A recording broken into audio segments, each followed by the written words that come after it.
बाबा साहब डॉक्टर भीम अम्बेडकर जी ने कहा था कि जाति तोड़ने के लिए आपको अंतर जातीय विवाह करने पड़ेंगे और जब तक ऐसा नहीं होगा देश में जाति जहर बरकरार रहेगा। लेकिन कुछ लोगों ने बाबा साहब को सिर्फ अपने राजनीतिक रोटी सेकने के लिए राजनीतिक रूप से माना, लेकिन उन्होंने कभी बाबा साहब की जो बातों को फॉलो नहीं किया। खास करके उन लोगों ने जो लोग आज़ादी से पहले भी जातिवाद को बढ़ावा दे रहे थे। एक तरफ तो कुछ लोग देश को राष्ट्र हिंदू बनाना चाहते हैं, यात्राएं निकाल रहे हैं। हमें कोई ऐतराज नहीं है किसी की यात्रा से, देश धर्मनिरपेक्ष है, सेकुलर है, सबके अपने अपने अधिकार हैं। लेकिन वो उस बात को क्यों भूल जाते हैं जब कोई अंतरजातीय विवाह करने की बात आती है तो चाहे कोई लड़की शेड्यूल कास्ट की हो या लड़का शेड्यूल कास्ट का हो तो उसे अपनी जान देनी पड़ती है। जो महाराष्ट्र की घटना है, जो लड़की आंचल है, कि आंचल ने तो अपना पढ़ा लिखा होने का, लोगों ने जातीय जहर इतना घोल दिया कि आज शिक्षा की बात नहीं होती, आज बात होती है धर्म की, हिंदू मुस्लिम की, दलित हिंदू की। आज कोई भी बाबा ये नहीं बोल रहा कि हम हिंदू राष्ट्र तो बनाना चाह रहे हैं, लेकिन इन दलितों को क्या करेंगे, हम कहां रखेंगे, इनको हम बराबरी का अधिकार देंगे या नहीं देंगे। एक भी बाबा आप बोला हो, और गिने चुने टीवियों पे दिखाया गया है, जो नेशनल चैनल हैं उन पे गिने चुनों पे दिखाया गया, मजबूरी में। ना धीरेन्द्र शास्त्री बोले हैं, ना मथुरा वाले बोले हैं, और तमाम ऐसे सैकड़ों नेता हैं जिनकी संगत में शेड्यूल कास्ट सबसे ज्यादा जाता है। सिर्फ मंचों से भाषण देना, सिर्फ धार्मिक मंचों से इन दलितों के धन को लूटना, इनसे दही बिछवाना, इनसे बर्तन धुलवाना बड़े बड़े पंडालों में, इनसे झाड़ू पोछा करवाना, इनसे बाथरूम सफाई करवाना, ये तो इन बाबाओं का काम है। लेकिन जब इनके हक अधिकार की बात आती है तो इनको कुत्ते बिल्ली काट दिया जाता है। कोई ऐसा प्रदेश नहीं बचा। तो मेरी अपील है समाज के उन बुद्धिजीवी वर्ग के लोगों से, जब आपने देखा होगा कि जब यूपीएससी का रिजल्ट आउट होता है तो लोग भाग कर जाते हैं, मंत्री एमपी एमएलए, चाहे लड़का कोई शेड्यूल कास्ट का हो, सबसे निचली जाति का हो, बस वो आईएएस होना चाहिए, तो भाग करके शादी करते हैं, रिश्ते लेकर पहुंच जाते हैं, बहुत मोटा धन देने का प्रयास करते हैं, लुभाने का प्रयास करते हैं, और यहां तक कि शादियां हुई भी हैं। मैं आपको उंगलियों पे नाम गिना दूंगा। लेकिन नहीं, ठावले साहब हैं, उदित राज जी हैं, पासवान जी हैं, और ऐसे कई आपको सैकड़ों नेता मिल जाएंगे हर क्षेत्र में, हर अपनी विधानसभा में, अपने अपने प्रदेशों में। और जब इन्हें आपत्ति नहीं होती, आपत्ति है इन्हें गरीब इंसान से, आपत्ति है इन्हें जाति से, क्योंकि जब वो आईएएस बन जाता है तो उसकी कोई जाति नहीं होती। यानी कि रिक्शे चलाने वाले का अगर बेटा है तो उसे मौत के घाट उतार दिया जाएगा। अगर किसी आईएएस का बेटा है और वो शेड्यूल कास्ट है, वो चमार है, धोबी है, खटीक है, पासी है, मल्ला है, धनखड़ है, तो वो तुरंत शादी कर देंगे, बस शर्ते वो आईएएस होना चाहिए। और भारतीय संविधान के द्वारा अपना कर्तव्य निभाने का पूरा प्रयास किया। बहरहाल आज उसका जीवन साथी यहाँ पे नहीं है, वो इस दुनिया में नहीं है। उसका दुख पूरे भारतवर्ष के उन लोगों को है जो अम्बेडकरवादी हैं, जो संविधान में आस्था रखते हैं। लेकिन कहीं ना कहीं लोग जातीय मानसिकता के भेड़िए, वो अपराधी आज भी यहाँ जिंदा हैं जो ऐसी घटनाओं को अंजाम देते हैं। आप ये देखिए, जो हमारे कार्यकर्ताओं ने वहाँ हमें पूछ करके वहाँ जा करके घटना का बताने का काम किया, वो जो लड़की है आंचल, उसकी जो माता है, जो उसकी मदर है, वो खुद एक अपर कास्ट से है, और जो उसके पिता हैं वो ओबीसी समाज से हैं।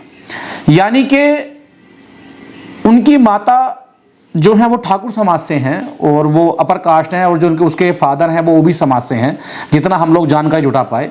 उन्हें कोई आपत्ति नहीं है, आपस में कुछ भी कर लें। लेकिन उनकी बेटी किसी शेड्यूल कास्ट के व्यक्ति से, ऐसे समाज के व्यक्ति से प्रेम कर लेती है, शादी करने का प्रयास करती है, तो उस लड़कों को ये जान से मार देते हैं। जितनी दोषी इसमें उस लड़की का परिवार है, उतनी ही दोष वहां की दोषी पुलिस भी है। जो हमारे कार्यकर्ताओं ने वहां बताया कि जब वो लड़का, जो उसका भाई है आंचल का, जब वो वहां पहुंचा, उसने कहा कि मेरी बहन का प्रेम प्रसंग है, तो पुलिस वालों ने वहां ये कहा कि जाकर उसको मार दे, क्योंकि जो पुलिस वहां पर जो मौजूदा अधिकारी थे वो भी कहीं ना कहीं जातिहीन भावना रखते थे। तो जब प्रशासन ने, ये सवाल पूरे देश के प्रशासन के लिए है, जब वहां के क्षेत्रीय पुलिस अधिकारियों ने कहा कि जाके उसको मार दे, जब हम देख लेंगे, तो ये साहस कहां से आया? ये साहस पुलिस वालों ने दिया। तो कार्रवाई उन पर भी होनी चाहिए, क्योंकि अगर वो ये कहते कि भाई संविधान के मुताबिक और इस देश को आगे लेकर चलना है तो हमें अंतरजातीय विवाह करने पड़ेंगे। और मैं एक बार और पूछना चाहता हूं, क्या ये मौत जाति या गरीबी की है? अगर यही लड़का यूपीएससी टॉपर होता, जो सक्षम है, ये आर्थिक रूप से सक्षम होता, किसी रिच फैमिली से होता, डॉक्टर, इंजीनियर, वकील होता, आईएएस, पीसीएस होता, विधायक, एमपी, एमएलए होता, तो क्या ये लोग मना करते? खुद जाते चल करके रिश्ता लेकर के। जाति के साथ साथ गरीबी बहुत बड़ी समस्या है। जब पहलगांव वाला मामला हुआ, वहां कुछ आतंकवादियों ने धर्म पूछकर हत्या की, तो वो आतंकवादी हो गए। और जो आज हमारे देश के अंदर जो जाति पूछ करके मॉब लिंचिंग करते हैं, मारते हैं, पीटते हैं, उन्हें सरकार क्यों जाति आतंकवादी नहीं कहती, कोई ठोस निर्णय नहीं लेती?